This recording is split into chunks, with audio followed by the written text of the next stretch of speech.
Okay, we are in Rome.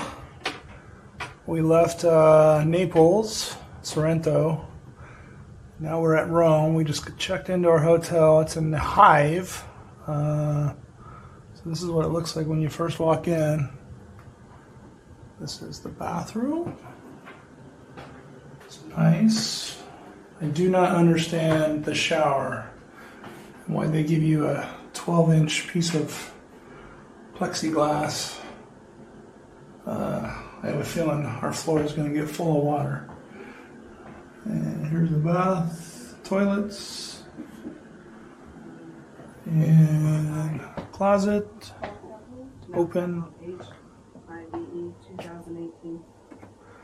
And our room. Hello. The wife, the daughter. Somewhere over here is going to be a bed for her. We're going to roll it in. No, this is the bed. That is the bed. Oh, that is the bed. Then, not much of a view, but we only have a couple hours to get ready, eat lunch, and then we have to be on a tour. So, just thought I'd say hi, and here's our new room. All right, check it out.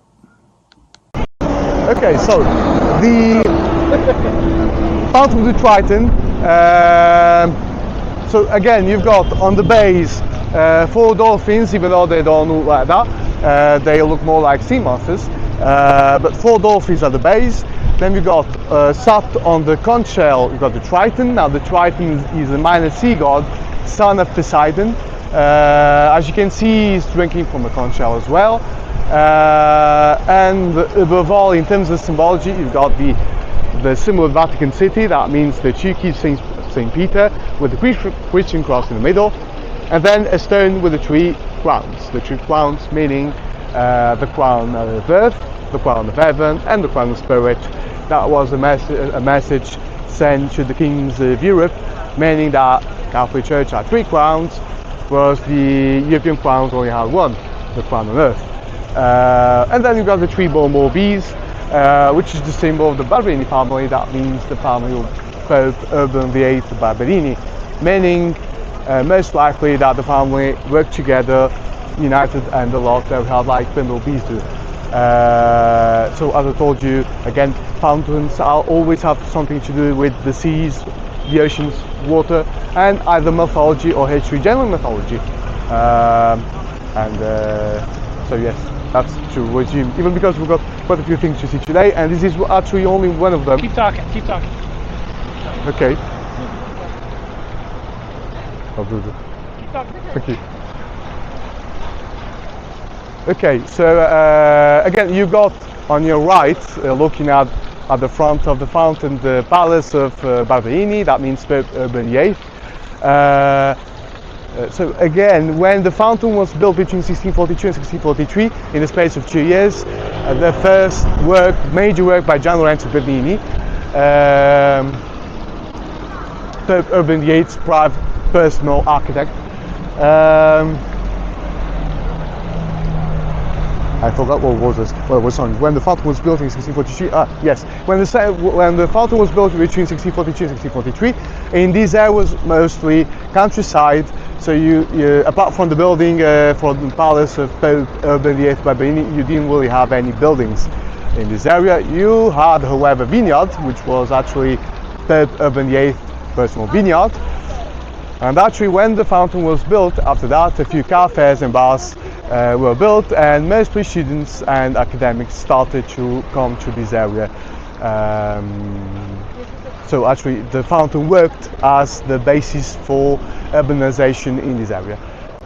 So that's it, more or less, for this fountain. And the 4 so again, dolphins, right? The 4 dolphins. Notice the tails. They're very like dolphins today, but that's the idea. That's the idea we get when we think of what people thought of that time in this case of dolphins. Now we know we've got dolphins in the Mediterranean Sea, and I guess people knew it at the time. However, it was probably not a common view to see dolphins. Yes, they're very strange. Yeah. They seem more like sea monsters. Yeah. Yes. above all when you look at the tails. So they're very strange. We'll be seeing, by the way, afterwards another fountain by Gian Lorenzo Bernini, Gian Lorenzo Bernini's major fountain, and you will see that there's a similar dolphin as well. Perfect. All right. No, just what I want to show you is the name of the street, Via Sistina. Now, you certainly know of the Sistine Chapel in the Vatican City. Yes. Now, Sistina, Sistine, only means built by Sixtus. Now, the thing is, which Sixtus, of course, because the problem with popes and remembering them is that they all assume the same names. Sixtus the first, the second, the third, the fourth, and so on. Now, by the way, the famous Sistine Chapel in Vatican City was actually built by Pope Sixtus IV, the one painted by Michelangelo Buonarroti. This one, Via Sistina, was actually built by Pope Sixtus V, which comes a few decades later. By the way, Pope Sixtus V is known as the Great Urbanizer because he actually built a lot in Rome. He really built a lot. Sometimes what he did will be seen an example today, by the way. What he also did was re-erecting obelisks or columns, Egyptian obelisks and Roman columns. So he really built a lot, known as the Great Urbanizer, and Pope Sixtus V actually built this street from Piazza Barberini to Trinità dei Monti, and hence the name Via Sistina. So again, Sistina only means built by Sixtus. Then we've got to be careful which Sixtus built it. Okay. But again, as the popes, they all have the same names. Now we'll go that way. Okay, as you can see, an Egyptian obelisk. Now, by the way, actually, in theory, just in theory, because in Rome there are 13 obelisks. Now, the city in the world which has got more obelisks. Now, not all of them are original. 9 are, but 4 are not. Now, they are actually copies, replicas. But what do I mean when I say they are copies or replicas? They were still made in ancient times. This is actually a copy. So if you look at it, you'll think that it's original. So it does look Egyptian, but it's not actually.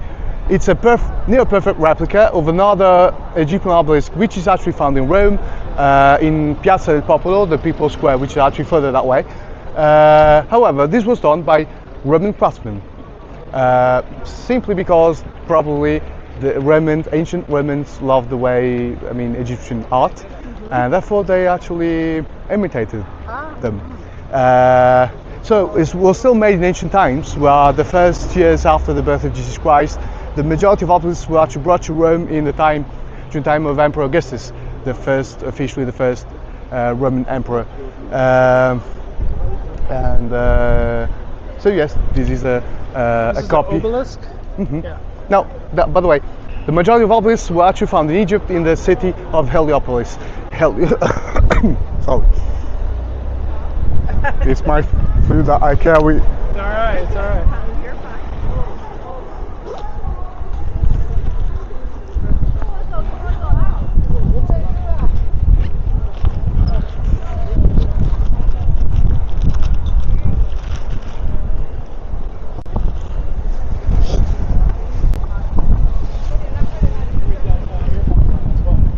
So we're telling you, so made in ancient times. Yes, and they were found mostly in Heliopolis. Now Heliopolis is the ancient city of the sun god Helio. That's Greek actually. Many things we got in Egyptian terminology, like hieroglyphics, for example, which is the writings you see there. Hieroglyphics means nothing else than actually the writings of the gods in Greek, and Heliopolis is actually the city of the sun, literally in ancient Greek. So Heliopolis actually was the city where the majority of obelisks were found. They normally were put in pairs of 2, which had to be identical in theory. That means that if you have an original Egyptian obelisk in a city, for example, you've got one in Washington DC as well, that means that in theory there's got to be, or there was in ancient times, another one which was the same, because in Egypt, again, at the entrance of temples they always put 2 at the entrance. It was a sacred symbol, if you want. It also had possibly actually a useful aim, let's say, because the obelisks are actually pointy. When you see statues on top of the obelisk that were actually put by the popes centuries later. But the obelisks were all you only had the parting stone, and actually they were pointy because in theory they could tell you the time of the day. Oh. So we Like could, a sundial. yes, if you want. That's the idea. Even today in the Karnak temple in Egypt, you've got two obelisks at the front. No, so again, but wait, of course, when Europeans in general, from ancient Romans to today, the British, the Americans, when they took obelisks, they normally put them at the center of squares. So the obelisk again was born as being at the entrance of a temple, but then when it was transported to Europe or America, they were actually placed in central squares. Of course, in Egypt, the obelisk was only the part in actually which was carved. So everything else was actually the base was added later, mostly by the popes. We are close to Piazza di Spagna. Okay. Here in the square, in this part of the city, almost nothing is Italian. By the way, in Rome in general, by definition, almost nothing is Italian because Rome is a city built by the popes, in which more than half of the buildings are actually built from the church, but they're still Catholic. So as you know, every church by definition is actually territory of the Catholic Church. Right. And here in the square in particular, almost nothing is Italian. We'll see why. From the church to this part, and yes, we'll go.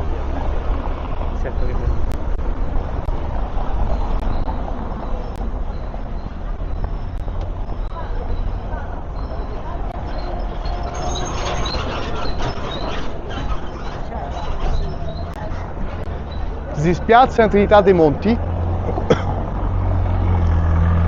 known sometimes better as Trinité des Monts in French.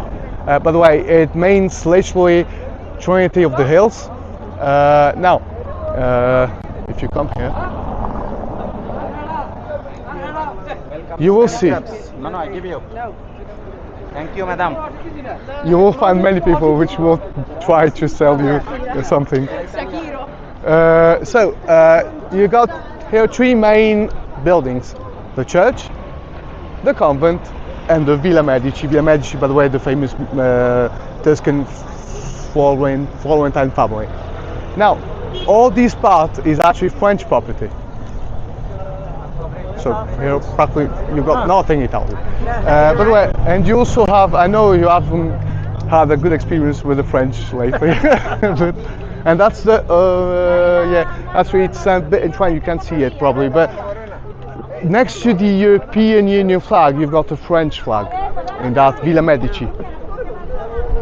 Got the French flag. Now you can see it from here, unfortunately today, but normally you could. Yeah, You've got two flags, one is the European Union one, and the other one next to it, it would look to be the Italian one, but it's actually the French one. Oh, okay. Now, why is this all French? The answer is as follows.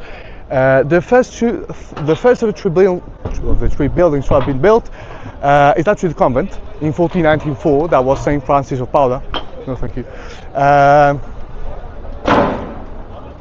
Then it became French property when King Louis XII of France in 1502 started to build the church. The church Trinità dei Monti, better known today as Church Trinité des Monts from the French name because it's French.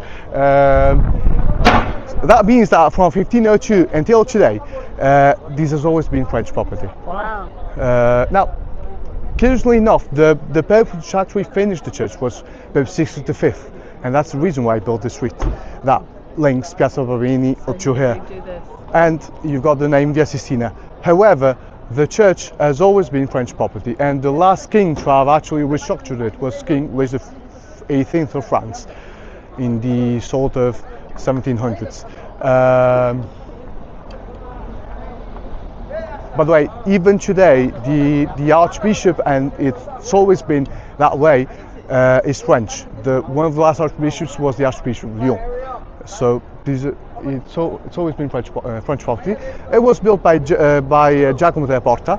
Now they're not. By the way, Giacomo della Porta built the church and finished off the church. And Domingo Fontana did the first two big, let's say, steps of the Spanish steps. Now we'll see why he actually did only the first two parts, and they didn't do finish off the steps right away. We'll see why. It's got to do with the French again. So Giacomo della Porta and Bruno Fontana, they're not very well known, I know, but those are the two people, Giacomo della Porta and Bruno Fontana, which actually finished off the dome in St. Peter's Basilica. I know that Michelangelo Buonarroti is actually credited with having built the dome. He's actually the person who started it, but then it was already in the 70s when he started it, and so Giacomo della Porta and Bruno Fontana continued it. You will see that in Rome you've got many buildings, but not so many artists who build them, because you sort of had a few artists and either their apprentices or some people related to their families, so there weren't as many people. So I noticed there's almost like a sundial. Yes, Clocks on the left, something like that, yes, if you want. That's really cool. So it's saying it's like almost 3 o'clock? No. Probably still working. It's still Yes. working? Probably still working, yes. Yeah. So yes, and by the way, the convent until, again, convent as well, always French property since it was built. Since up to 2005 was actually property of it's a French religious society known as the Religieuse du Sacré-Cœur de Jésus, the Sacred Religious Society of the Sacred Heart of Jesus Christ, if you want. Was actually an order, religious order, whose aim was to support and help young women. In theory, it taught them religious studies, most probably. So, if you will, convent for nuns, above all. Then, from 2006 up to today, it's actually run by another religious order, another French religious order, known as the monastic fraternities of Jerusalem. Now, as they were actually founded fairly recently, in 1975, their main aim, as I said, their main value, if you want, is that they actually maintain that all three great monotheistic religions should be at peace with each other because they are monotheistic religions. They all believe in one single God. Therefore, Christianism, the Hebrews, and Islam. So it's now them, the monastic fraternities of Jerusalem, that actually ruled the convent. And then the Villa Medici was built later in the 17th century by the Medici family, and actually that's the first Medici building in Rome. And so again, it's all French property. So on this side, we're French property, but down there we've got Piazza di Spagna, which means literally Spanish Square. And then we'll find out in a minute why it's called Spanish Square, because here it's all French, but down there it's something else. Okay, that's interesting. So now we'll go down the steps. As you see, was built by Domenico Fontana. In order, they have built the church, then the convent, and then the first few steps. So they were that, this, and then the first few steps. The first few steps. And now we'll see why they haven't built the rest, because the question comes up, of course, and why didn't they complete the steps after that? We'll see why. Okay.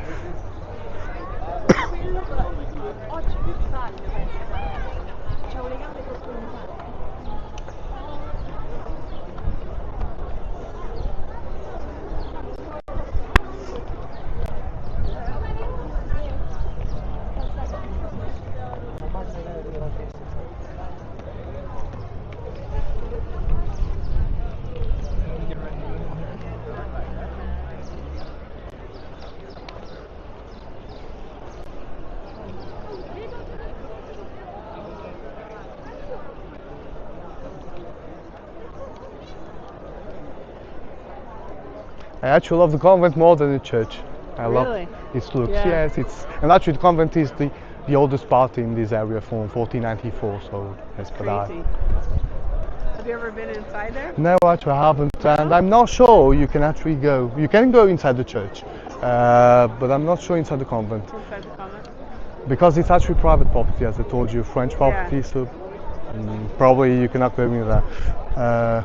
You'd have to get like special permission or something like that to go inside, or Maybe just in that Maybe. case. yeah. Or but you'd it's have good. to be like royalty or something. Yes, to- there's got to be a very good reason otherwise.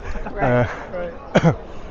Because as you know, in these cases, even Italian authorities are not allowed inside. Oh, wow. Yes, if you go inside, it's as if you were in France. Right. Okay. So that's how it works normally.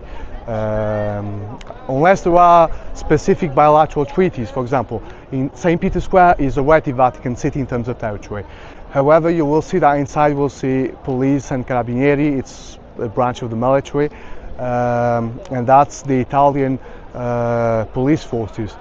However, that's because there is a bilateral agreement, a specific one.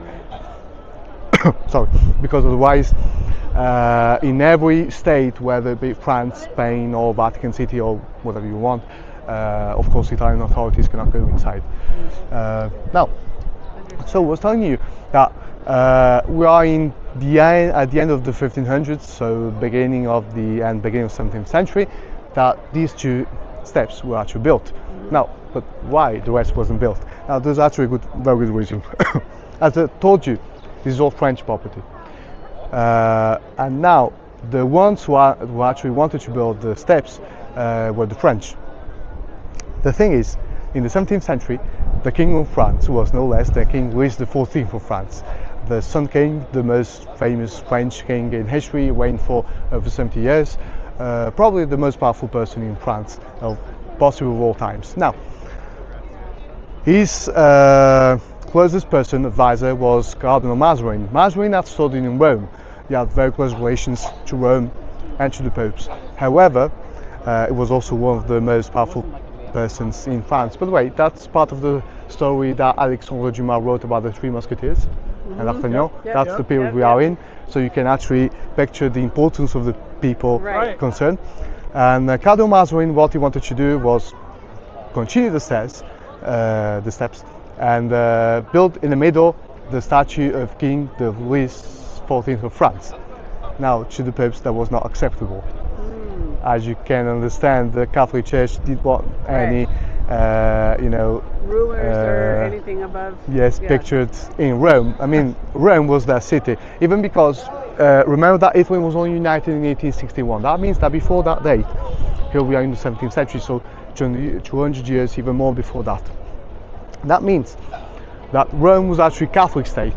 It was known as the Papal State. So, to the popes, that was like saying that King Louis XIV of France wanted to build a statue of himself in Rome. Right. Simply not acceptable. And that's why the project actually lagged on, and they didn't continue the steps right away. They only built it 100 years later in the 1700s by two different architects, Alessandro Specchi and do you remember the other one? Francesco de Sanctis, yes. Alessandro Specchi and Francesco de Sanctis, they are two manual artists actually, but they continued the Spanish steps only 100 years after. Because of this, so it was an incredible issue. And so yes, reason why See they the big won't. bells on the left-hand side, Uh-huh. up in the tower. But no bells on the other side. Right. But there probably were at the time. I guess there were, but they. I wonder if they've modernized it. From what I know, I mean, the church has been restructured at least once in the 1800s, but the convent, I don't think it's got much restructuring. change. The majority of structures, unless they suffered bombardment, they normally kept the original structure. Kept it So original, yes, Well, I I see guess. some of the windows have been replaced. Yes, that's like simply all. Thank you.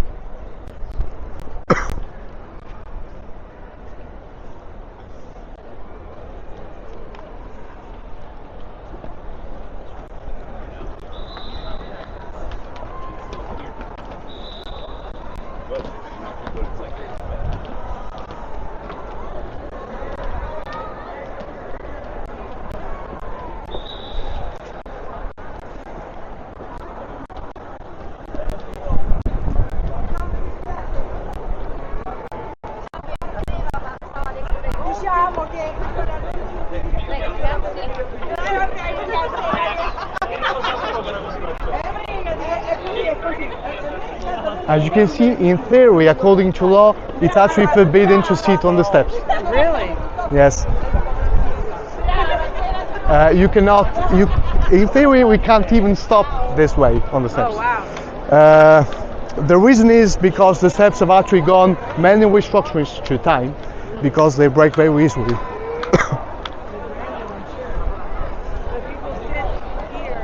Yes, but in theory it's forbidden. Actually, the Italian police, you will see they're very nice generally, but just doing it, just sitting down, that could cost you up to 250 euros. Wow. Yes.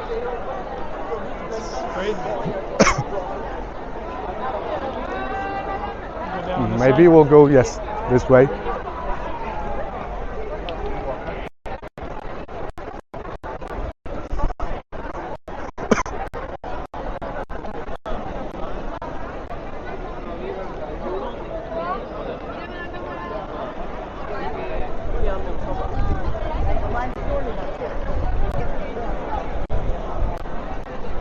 And if you eat on the steps, you could be fined for up to 400 euros. 400 Yes. you eat? Yes, but they generally don't do that. Now the reason is, as I told you, because the Spanish steps haven't got many restructurings. The last one was right before the great pandemic, the COVID pandemic, and it's actually a private company. Can't remember the name. It's a famous Italian fashion design company, which actually invested 1.5 million euros in restructuring. Wow. So it's very expensive. Strange enough, as you might think, because it's only steps, but actually it's very costly, and that's the reason why. We see the police up there. They're just standing there. So Yes. they go around and tell people to move. They're generally they only say something to people, but they never find them. Oh, okay. It's very difficult. I mean, it's. But So it's many okay. people. I mean, if they just get up and leave, that's Uh-huh. okay. Yes, I guess. Now,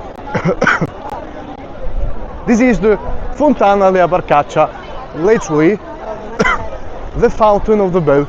Now, it's called this way because in the 16th century, mid-16th century, when the River Tiber flooded this area, a wooden boat was carried in here in the square, and therefore, when the boat was built, when the fountain was built, they chose to give it a boat shape.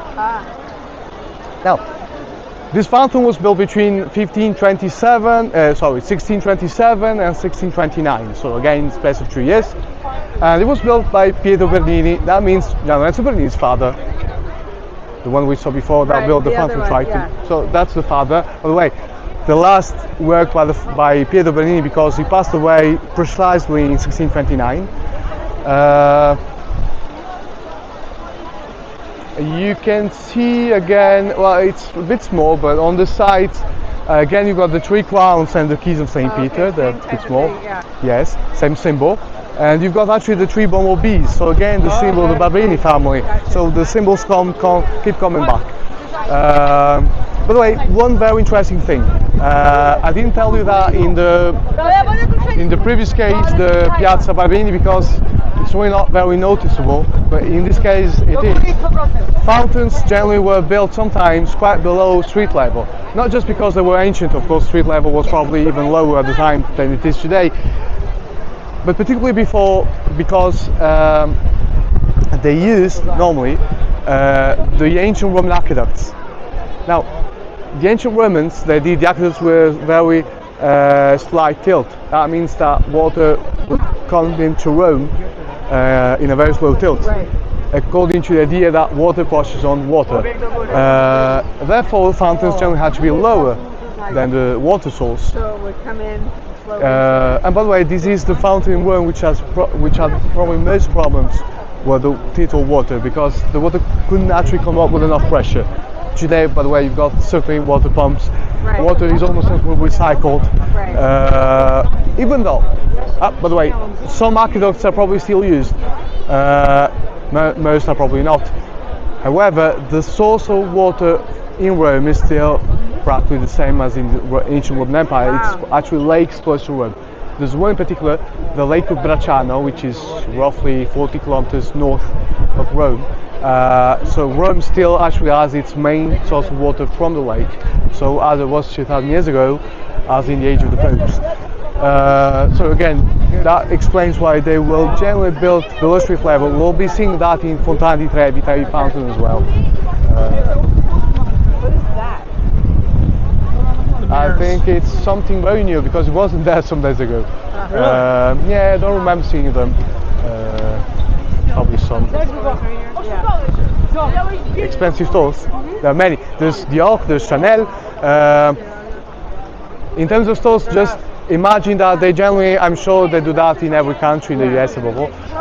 They use actually these stores more as advertising than actually business because, I mean, advertising is business if you want, at least indirect business. Because especially if these stores, if these brands do not own the stores, they pay a lot monthly for rent. They rent it, yeah. Yes, they probably pay something no less than 60,000 euros, and they will never sell for so much. Right. And therefore they use mostly them as advertising. Yeah. I generally do not use perfume, but when I think of perfume, I generally think of Chanel because Yeah, it's there. Because exactly. when I That's come off like from one of the most known, yes, yeah. because when I come up from the metro station is actually there. It's you can't see it yeah, because yeah. it's actually inside. The first thing you see is Chanel. Gotcha. It's the shop I in front see. of you. Yep. Yes. So it's I mean, it really works as advertising.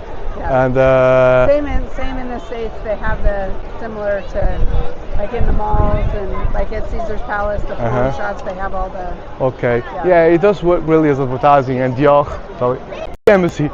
It's the Spanish embassy. But now the big question is, the Spanish embassy where? For who? Spain. Spain, yes, but for Italy or for something else? No, for something else. Okay. You can see the symbol on the left. Yes. The left coat of arms. Okay. Thank you for the French. For the Catholic Church. Oh, for the Catholic Church. Yeah, because it's got the crown. Embassy. Oh, gotcha. The sun with the three crowns and the two keys of St. Peter. Now, as we know, throughout history, there have always been embassies. Embassy means nothing else than some ministries would actually move in order to make treaties and agreements with foreign states. That's basically what the embassy is in origin. And there have always been embassies since almost prehistory. Now, however, in the modern concept of the term, this is the first ever embassy actually made. Oh, wow. This was created in 1480. By the way, this is also known as Palazzo Monaldeschi. I'm sorry for the noise. Monaldeschi is the family which actually owned the palace, the building. However, the Spanish crown bought it in 1480. So the first embassy ever made, it's remarkable if you think about it, and it's a Spanish embassy for the Catholic, for the papacy, for the papal state. That in itself is actually remarkable. Now, it's no coincidence that in that period the kings were actually the famous Catholic kings, Ferdinand of Aragon and Isabel of Castile. Not by coincidence, they were known as the Catholic kings. Now, this embassy achieved two great achievements in history. The first one was the Spanish reconquest of Spain, because remember that Spain had been actually occupied by the Muslims for at least 700 years, 7 centuries. Now in 1492, that's the year the Spanish have completely conquered Spain by actually reconquering Córdoba and Granada in particular in the south in what's today Andalusia.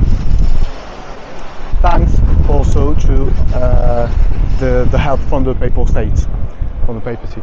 And above all, something else even more important probably, the Treaty of Tordesillas. Now Tordesillas is a small city not too far away from Madrid, to the west of Madrid. And in the Treaty of Tordesillas, Spain and Portugal decided how to split that dominion over the world. Now Spain got, as we know, South America mostly, Portugal got Brazil in South America, that's no exception, and Portugal got also some coastal areas in India, some islands like Timor, south of India as well, and Cape Verde, which is actually an island close to Africa. So this embassy what they achieved was the reconquest of Spain and above all the Treaty of Tordesillas. Therefore, to the Spanish crown, this embassy was actually built in order to, strengthen relations for a long period of time. Not by coincidence, this was the first ever embassy. That actually makes you understand the power of the papacy at the time. I mean, if you think about it, the first ever modern embassy was built for the Catholic state, not for another state, but for the papacy. Now, related to it is the column. This is actually much more recent. It was erected in 1855, 1856 in the space of 2 years. Again, no coincidence it's here, because it was actually erected by the Spanish again, even though different dynastic family, but still by the Spanish. Now, it's related to the embassy because, as I told you, the Spanish crown actually bought the building. However, in order to keep it, they paid every year a tribute to the church. They paid 7,000 ducats, and they gave to the church also a white horse every year. Now, 7,000 ducats at the time was quite a lot. We can suppose was something like some million euros. And after a few centuries, the Spanish crown actually they grew restless about paying this tribute. They didn't want to pay anymore. In 1854, a dogma was actually passed. A dogma, if you want, is like a religious law.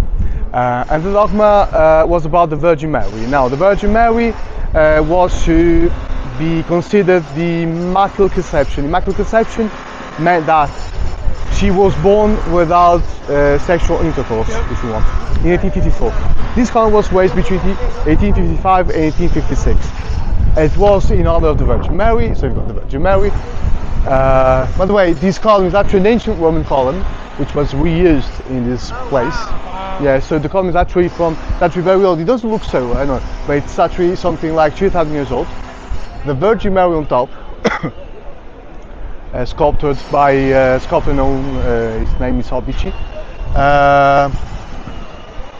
And the column erected, by the way, by King Ferdinand II of the Two Sicilies. Now, the kingdom of the Two Sicilies is a strange name, but the Two Sicilies is actually Sicily today, the island south of Italy, and the south of Italy, so Naples and all the south.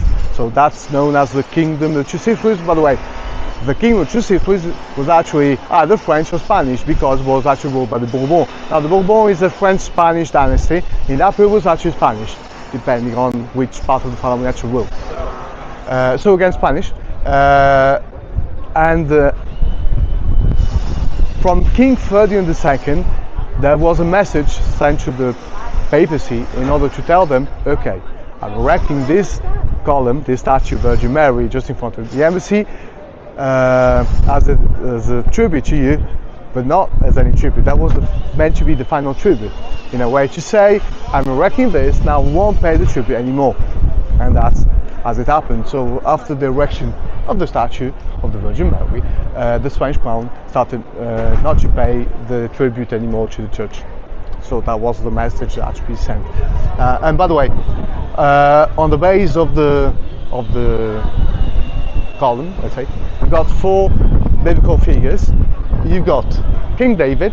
It's all from the Hebrew Bible, yes, history, let's say, religion. So you've got King David, you've got Moses, and the other side you've got Ezekiel and Isaiah. Yes. How do they get the stuff way up there?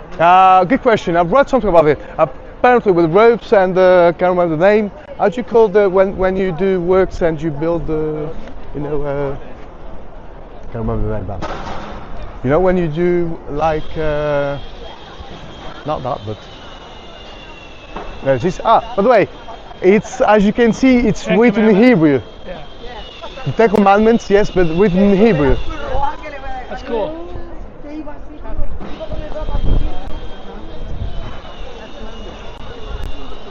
Moses. Yeah, I know.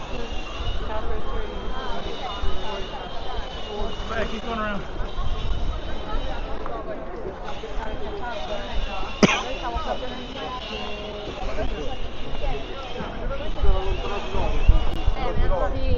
Ma hanno sbagliato entrambi.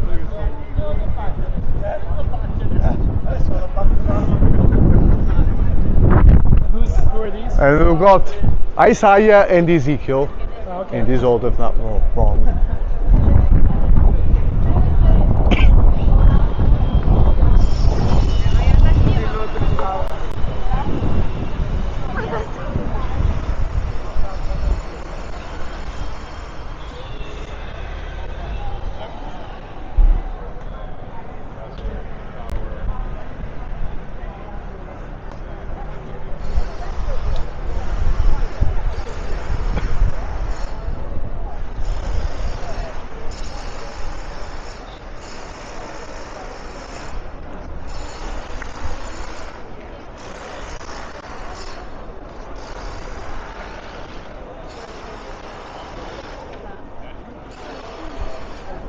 Now, you might wonder why there are Hebrew statues at the bottom of the column.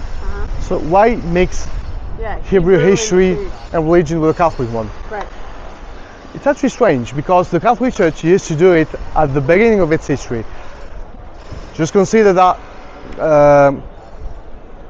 Christianism became the religion of state of the Roman Empire in 300 AD with the Emperor Constantine I, also known as Constantine the Great.